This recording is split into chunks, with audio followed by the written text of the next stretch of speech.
Right. And let me share my screen.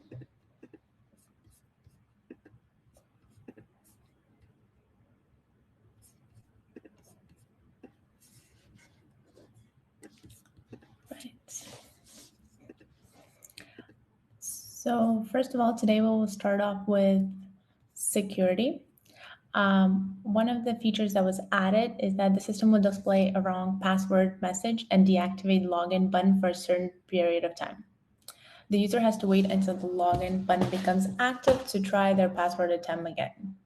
The time of deactivation can be set up in the administration panel.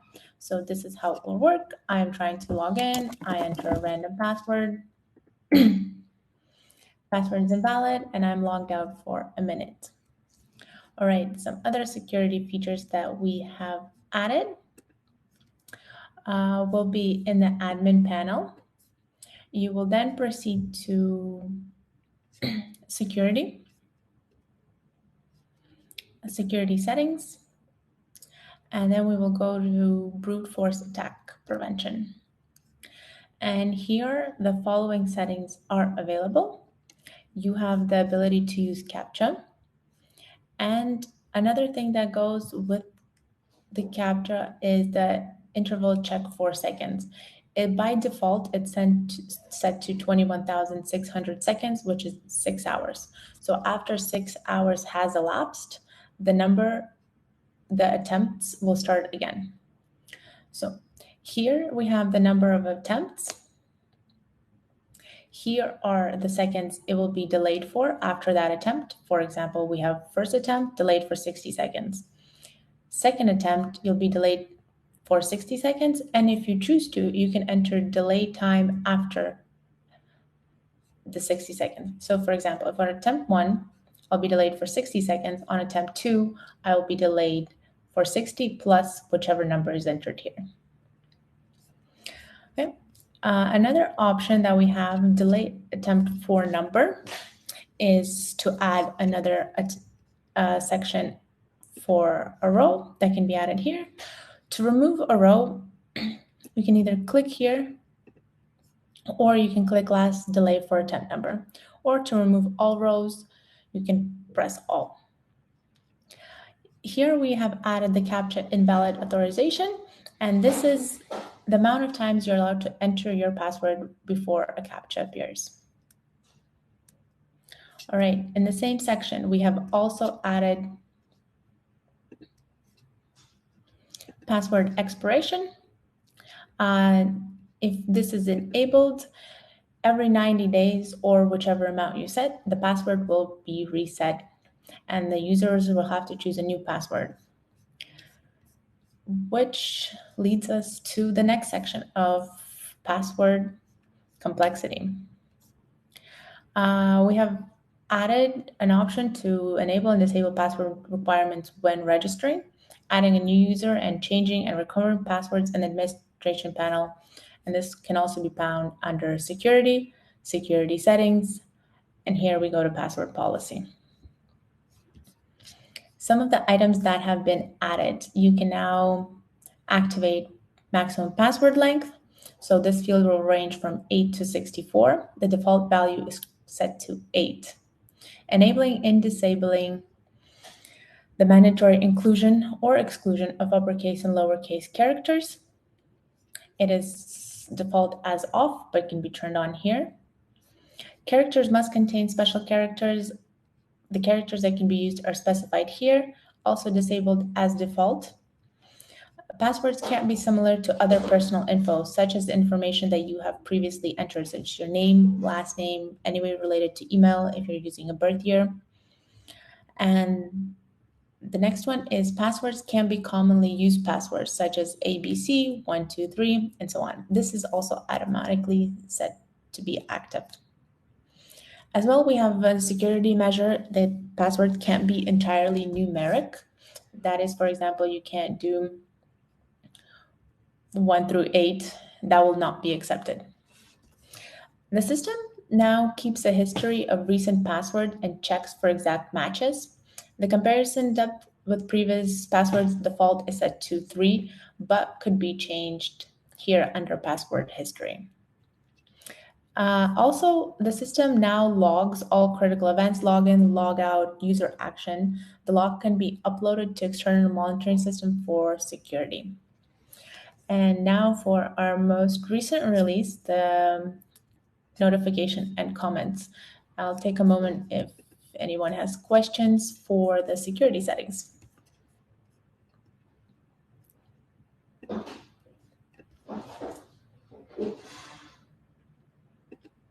Nope, I'll give you a minute.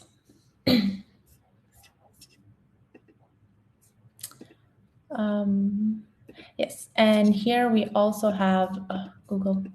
Here we also have characteristics that will be shown once you are signing up. You'll be able to see what requirements you need to meet for the password to work. So for example, let's open this up. I will be doing flower, not a common password, 1213, and all the characters have been accepted. So that password will be accepted. So, but if I'm doing 1234, this will not be accepted due to this requirement. Okay, if no further questions, let's move into notifications and comments. Super exciting time for all of us. We have been waiting for this release. In the comment section, the speech bubble will be found here, and that represents the comment sections. If a user doesn't have access to comments, that means they are either not registered or they don't have access to that collection or asset. So to edit these rights in the admin panel and to allow users, you will go to Home, Users, then you will select the user. I will select myself. And then you continue down to functional permission. They will all be found here, but you can move them here. If you are already an admin, this will come automatically.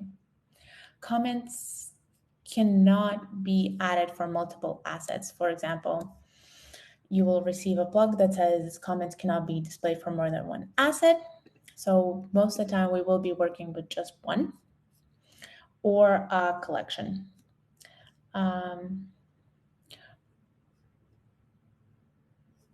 So here the comments will be displayed on your right-hand side. They will go from newest to oldest. And now I will explain how the commenting works, even though we think it's pretty intuitive, as this is how all comments work in most systems. So for example, you can write a comment here. You can tag your colleague. As you are tagging, users that are in gray will not be receiving notifications because they don't have access or rights to those assets. However, if the user is pink, they will be tagged, notified, and emailed. But these options can be revised, and I will speak to that a bit later. So if we mention ourselves, we will be shown in yellow. Here I am. If I send this comment, I will be shown in yellow, and I will not receive notifications for myself. Also, we have a character count. I opened a Wikipedia page just to show you this example. For example, okay, let's go again. Sorry, my screen is too small.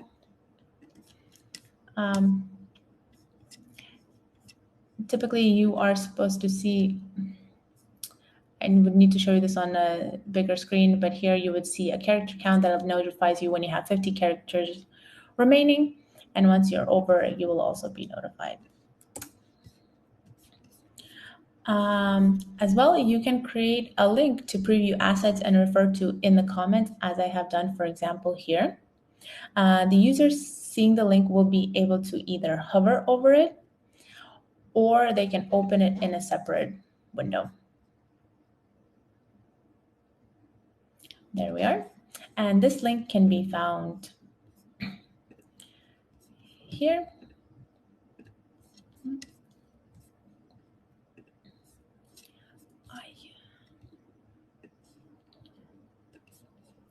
more, copy UUID. All right, and once you copy that, you can paste it back into the box, again referring to it. As well, comments can be left as dots. They will be marked as dot here. For example, if I go to this, it will show me where I left a comment. To do this, you will click on comment a point on the image. For example, here, write your comment, send, and it will show that as the comment. Once you leave comment mode, you can view the image full screen again. So for editing or deleting comments, this can be done in the next 5 minutes. You will have an option here to edit or to delete. And if you delete, you can go back or undo at the bottom right here. If you want to link a comment to a specific section, the same way will work for videos and for audios. For example, we're looking through the video, leave a comment, you can leave it here or on the entire frame, same thing, same way it will work. For audio, we have recently updated our audio, and from now on, you will be able to see the full audio length. So that will make it much easier in leaving comments. Just checking if I'm missing anything.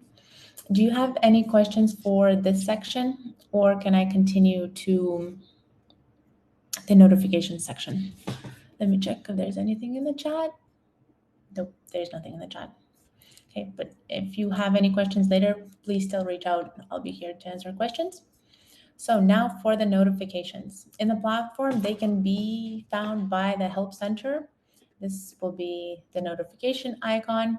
All the notification will be shown under the bell from newest to oldest. When hovering over a notification, you have the ability to open the comment or you can delete it if you have already finished working with it. To remove all notifications, there will be a trash can at the top of the notification center, and you can click on that. As well, there we have settings here for comments to be turned on or turned off, as well how you would like to be notified, either by a notification center or by email. The amount of notifications shown on the top of the icon, and they will be considered read after 2 seconds. Let me explain how this works. I'm going to my colleague's account. Here I am leaving some comments for myself. Okay.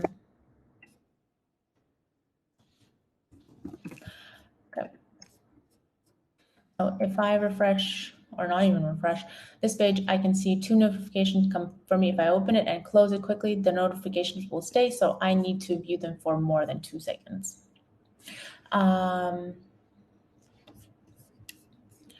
If you have been tagged here, for example, you will be moved to that tag. It makes it a bit more convenient to find them. So, all right, another thing, even though you can turn off your notifications, if you are tagged by someone in that image, for example, you will be added back to the notifications to receive them again. So I will still be receiving notifications for this post, even though I unsubscribed for it. That way we thought it would be easier for colleagues to work together and know what is happening to a certain asset.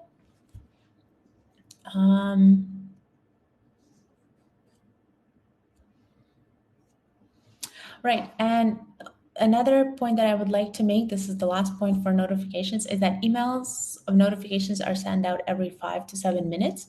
So if you have read the notification before an email was sent, you will not be notified by email.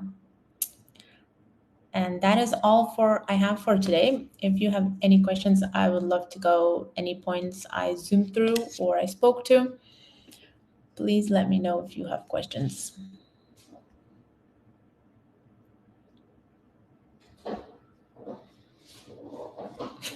Thank you for coming. Awesome. I'm glad everything's clear. So reach out if you have questions. We are here for support and to help. So let us know. All right. Have a good day. Have a good lunch. If you're in Americas, not, have a good evening. Bye.